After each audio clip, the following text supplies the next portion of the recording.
Welcome, welcome, welcome.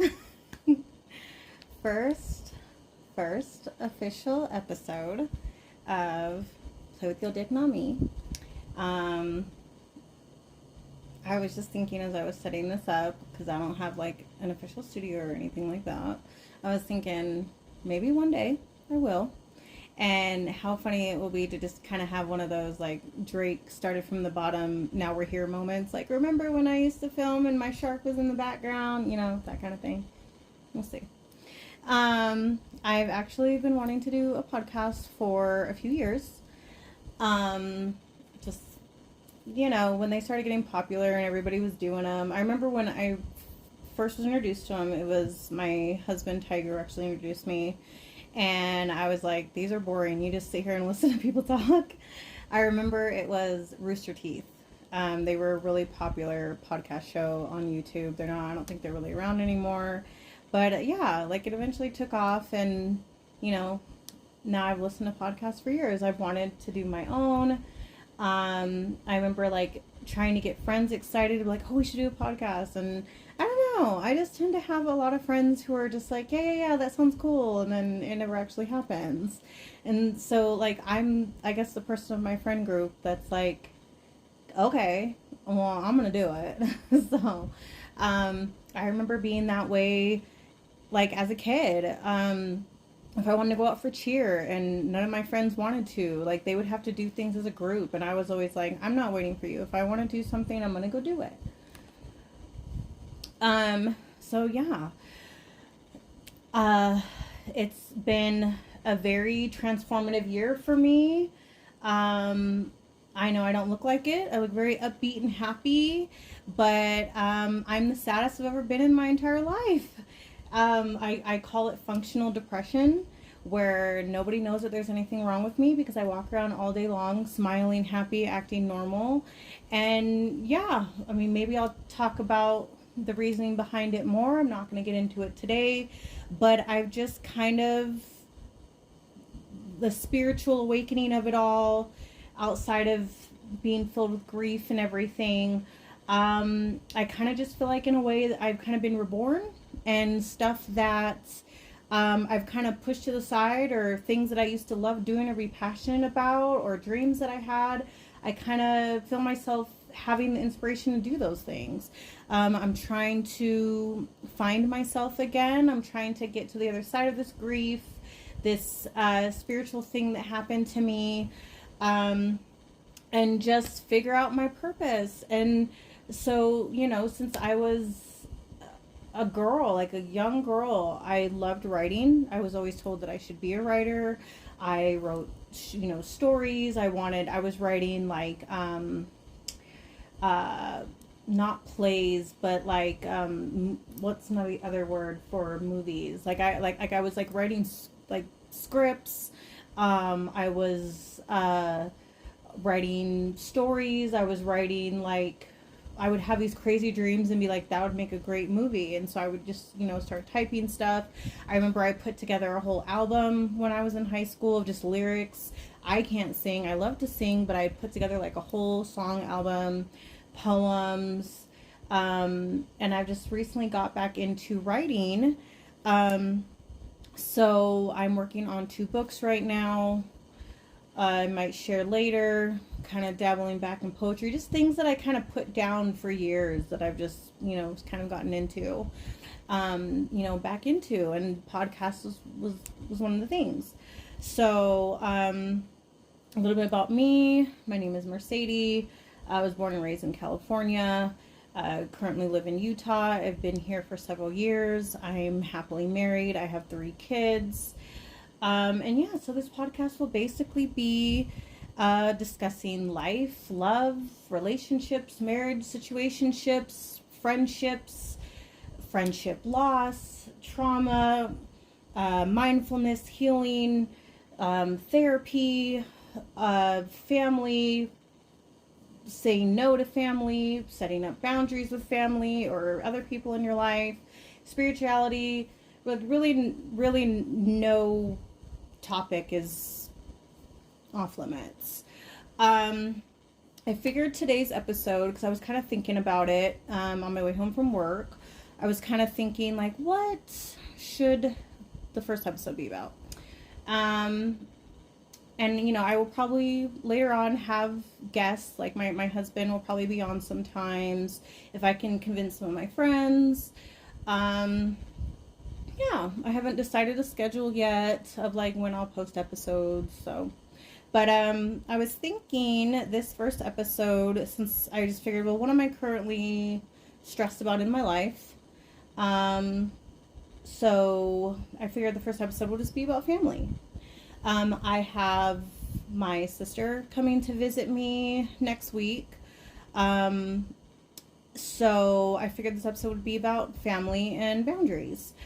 I went no contact with the majority of my family a couple years ago. I don't even remember what year it was. I want to say that it's been maybe 3 years. It's not something that I keep track of. But I was kind of triggered a couple nights ago, and I kind of just fell apart in my bathroom when I got out of the shower. My husband could hear me crying. I've been doing that a lot this past year. And he just kind of asked me, you know, why were you crying? And I was just like, well, I always cry now, you know that. But, you know, I told him, I was like, as excited as I am that my sister is coming to visit, I am just feeling extremely triggered. Even though she's the only person I still talk to in my family, I am still feeling extremely triggered. Oh my God. I just realized that the video has not been recording this whole time. Okay, so now we're recording. Audio was recording, but video wasn't recording. So the 6 minutes and 42 seconds in is just gonna have to be audio because I'm not gonna go back and record all of that.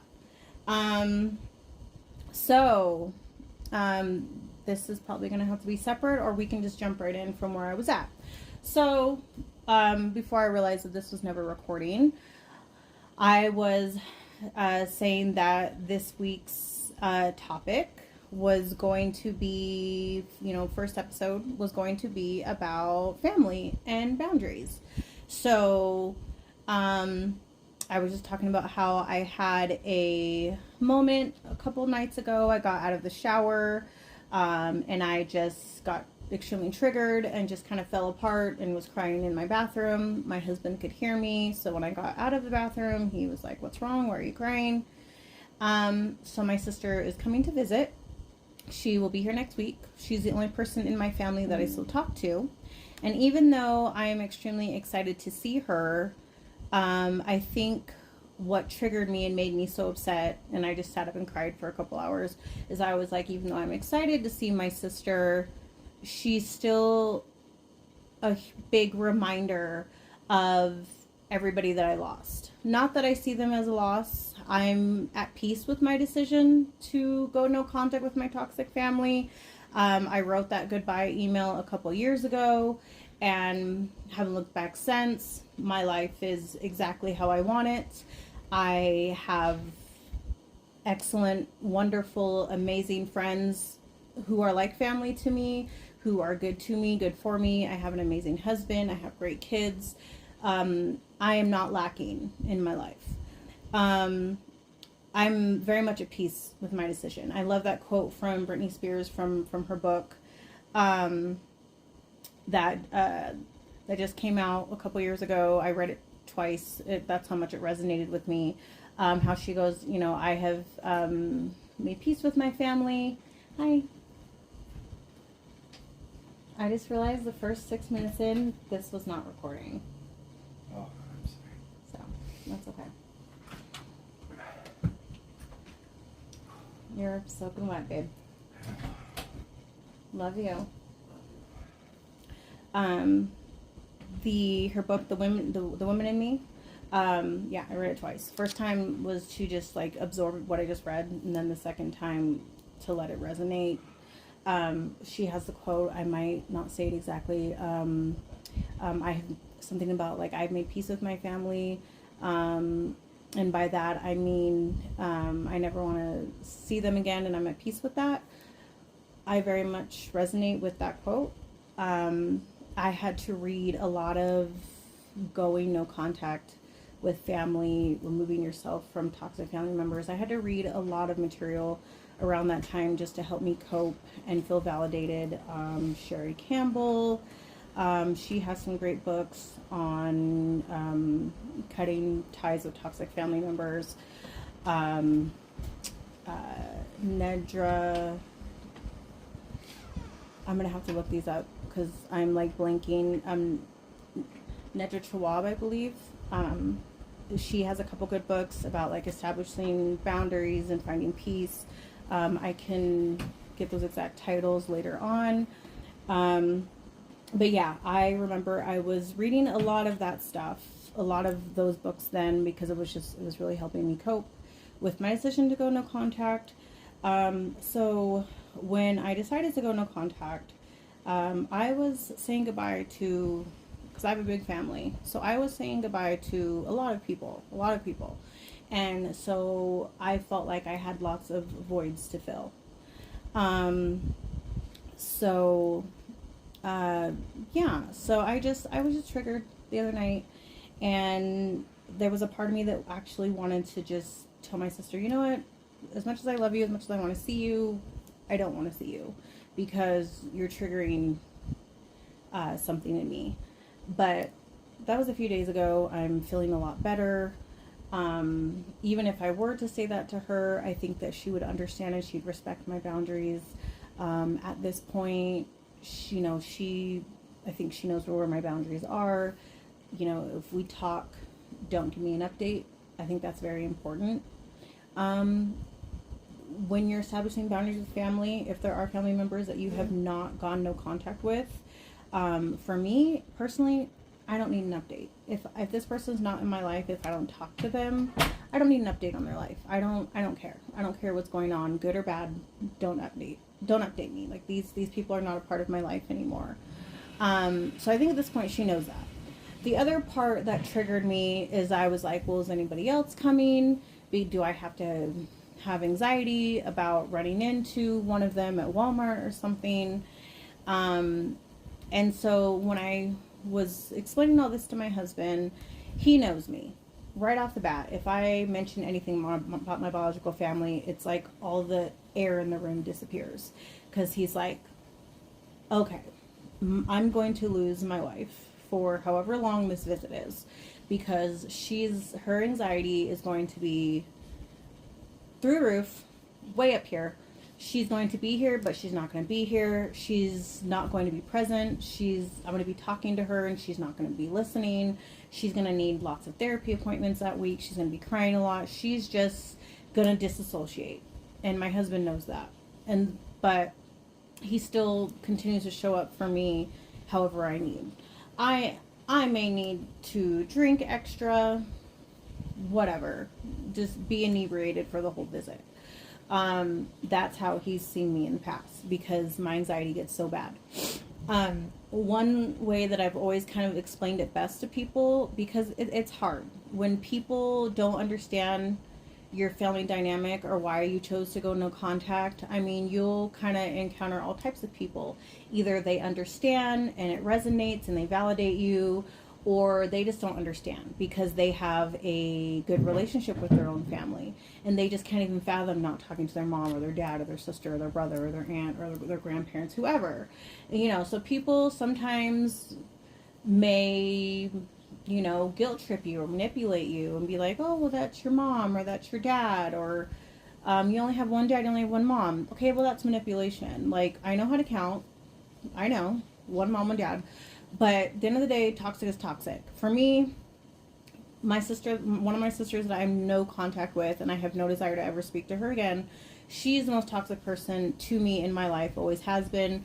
Not going to say much more about her, and my dad. Two most toxic people to me.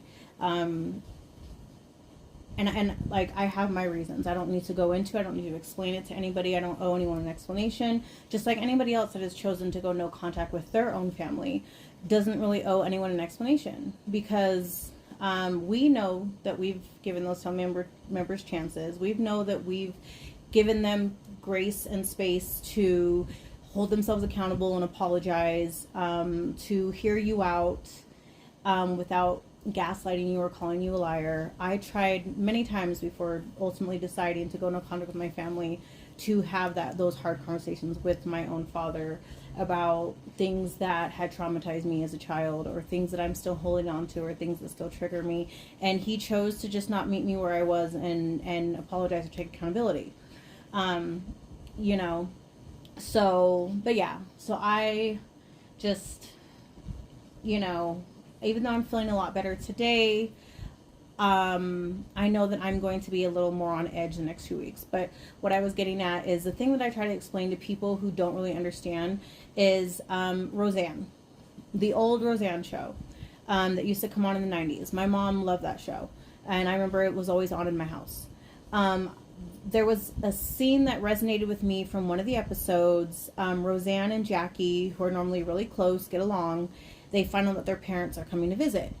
And the way everybody acted in the house reminds me of what happens in my house when I used to have my parents in my life, and I would tell my husband that they were coming to visit. Roseanne and Jackie were suddenly both on edge. They were extremely anxious. They were arguing with each other. They were fighting, and they normally got along really good. Roseanne was fighting with Dan, her husband, and just the whole household was just stressed and up in arms. And you could tell that Jackie and Roseanne were just had a lot of unsettled energy that they were dealing with because they were so stressed out over their parents coming to visit. And that episode resonated with me probably deeper than all the other episodes of Roseanne, because I was like, that's exactly how it feels for me. Like, I am extremely on edge. My husband isn't on edge because I'm on edge. My kids can feel it. And I have told my husband numerous times, I will feel like I have failed as a parent if when my kids are older and they have their own spouses and I call them and say, hey, me and dad are coming to visit, I will know I have failed as a parent when my daughter's households are turned upside down with the information, with the news that I am coming to visit. And that would absolutely break my heart. I don't want my daughters to ever feel unsettled or anxious or worried or, oh my gosh, my mom's gonna, be on me about this, or she's gonna ridicule me about this, or she's gonna criticize me, or she's gonna make me cry. Like, I never, ever, ever want to make my kids feel that way, ever. I'll talk about in later episodes about how me and my husband Tiger parent differently, how we just every day we have this shared goal that we get up every day with, that we want to give our children the parents that we needed but never have. Like, that is our basic parenting model. We don't always get it right, but we try again the next day. But I will talk about that in later episodes. What I really wanted to get at with this episode was establishing boundaries with family. Nobody has the right to tell you what you're supposed to do about your own family. Like, people can give you advice, people can relate to your story or kind of share their own personal experiences, but ultimately, it is up to you. If it doesn't matter if it's your dad, your mom, your sister, your brother, your grandparents, it does not matter who it is. If they are hurting you, if when they come around, or if you go to family functions, you're just on edge the entire time, and just nothing you ever do is good enough, or you're constantly feeling ridiculed. For me, I was always leaving family functions crying, and my husband would ask me time and time again, why do you go over there? They just hurt your feelings and you come home upset. Why do you go over there? You don't have to go over there. And at the time when my husband had said this to me, I didn't know I had a choice. I was conditioned to believe that I wasn't allowed to say no, that I wasn't allowed to have boundaries. I was like, oh no, I'm going to get guilt tripped by my dad. I'm going to get manipulated if I don't show up to this dinner or to this or that. And my husband was like, no, you're an adult. You can say no. You don't have to go. And I was like, what? Like, I had no idea. It took me a very long time to get brave enough to establish my boundaries and set them. And it is. If you are used to being a people pleaser, boundaries when you first start to establish them are scary. They're very scary. And one very telling thing about boundaries is when you start to establish them, when you start to set them, whether it be in relationships, family, friendships, coworkers, what have you, the people that are the loudest, that make the most noise, that throw the biggest fit about your boundaries, they're the ones that needed it to begin with. They are the ones that needed the boundaries to begin with, because people who truly respect you and care about you, they're not going to get pissed about boundaries. They're going to respect it, and they're going to understand, and they're going to resonate. I mean, they may not understand initially, but they're not going to make you feel like shit for having boundaries. You know what I'm saying? And I feel like the people that already understand and give you grace and show up for you in the way you need and fill your cup the way you need it, you're probably not going to need boundaries with those people anyway. Maybe a little bit. But it's usually the people that are very toxic to you, drain you, don't fill your cup, put you down, make you cry, gaslight you, you know, call you names, put, you know, all those things. Those are usually the people that you're already going to need boundaries with. And more than likely, they're probably not going to take it very well. But it's all about protecting your peace. It's all about protecting your energy, your peace, and most importantly, your mental health. All of those things are important. For me, it was all of those things plus protecting my children and protecting my husband from my family. So, boundaries, you know, like I said, they're scary when you first set them. I'm a couple years in with getting better about putting up boundaries, because before I used to be like, oh no. And I give my husband a lot of credit, because he was the one who I feel like helped me build up my backbone to be like, no, I'm not okay with that. And I'm standing on this. I'm standing firm on this. So, yeah. So that was basically what I wanted to do for this first episode, is just kind of talk about what's currently going on with me, and kind of talk about boundaries with family. And so, like I said, when you start to initiate boundaries, like I said, pay attention to the person that gets the most upset about it, because they probably needed them to begin with. I'm not encouraging anybody to go no contact with family. It's honestly a personal decision for you. I know people who kind of go like a soft contact, or maybe they'll put up like a fence, like, you know, the door is still somewhat open, but there's a fence here. You can still climb over it, but it's on my time, and you know, when I'm okay with it. I do have friends that have, you know, partial contact, and they've kind of created, you know, that metaphorical fence. And then I have friends who just are at their family's, you know, beck and call, even if it's draining to them. Everybody's decision and what they decide to do is ultimately up to them. For me, I tried. I left the group chats. I picked up when I felt like it, and those sort of things. And it wasn't enough. I still felt like I was being disrespected. I still felt like I didn't belong in the room whenever I was around my family. I always felt out of place, and I just didn't belong, and I was still being disrespected and treated like shit. And so for me, going full no contact was just the way to go for me personally, and I don't regret it. I mean, don't get me wrong, around holidays I do overthink it a little bit. I do get a little sad, like, you know, well, maybe I should just let my parents talk to their grandkids. But really, it takes me 2 seconds running with that train of thought, and then I just remember something that they did to hurt me or hurt my kids. Like, oh yeah, remember when they all got together and conspired against you because you asked them to please get a whooping cough vaccine to protect your newborn child, and they all decided to get together and be like, well, we will just lie to Mercedes and say that we did get the shot. So, you know, because they felt like they had a right to my child. And it's something as simple as remembering something like that. Like I have a zillion memories that I can think of that makes me go, no, I made the right decision. So, yes, honey.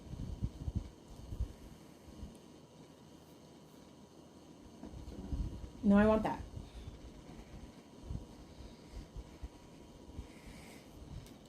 This doesn't bother me. What? We hear Bill Burr and his wife in the background all the time. I guess that's true. Yeah. Thank you. Do you mind making me a drink though? What? Of whatever you were talking about earlier, like vodka or whatever. Okay. Thank you.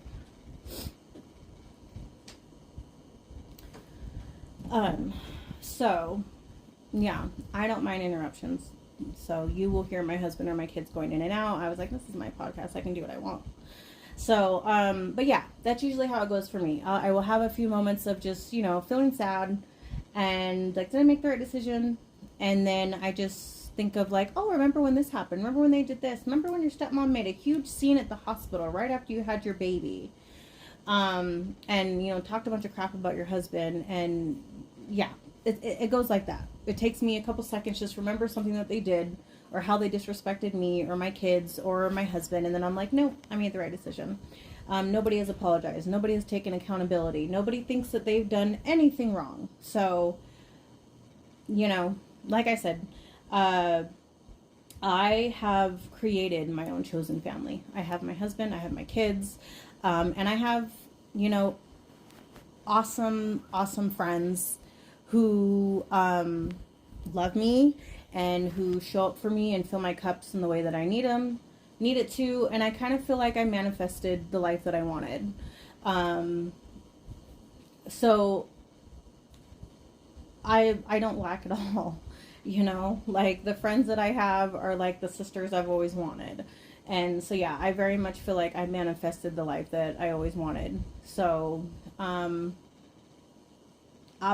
heart goes out to anybody who is in that situation where they have to decide if they're going to go no contact with their family or soft contact. I honestly don't know what that looks like because I didn't do it. So when I was trying to explain the fence, like where they have the fence and they'll open it for the family member and, like they're there to talk to sometimes.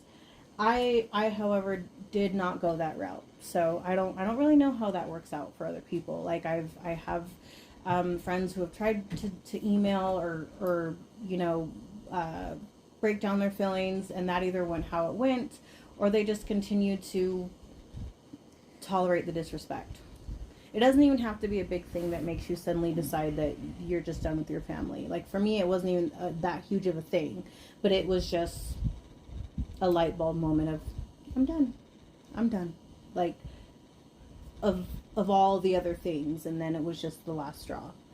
But yeah, my heart goes out to anybody who has ever had to deal with that toxic mom, dad, grandparents, siblings. Like I will never be someone that's gonna tell you that's your mom, that's your dad, or no, you do what you need to do to protect your mental health and your peace and your family. So but I think this is going to be it for this first episode. So yeah, basically just establishing boundaries and protecting your peace with family. It doesn't matter. Don't let them play with you either. Because at the end of the day, your peace, your mental health is the most important. So, alright. I'll see you in the next one.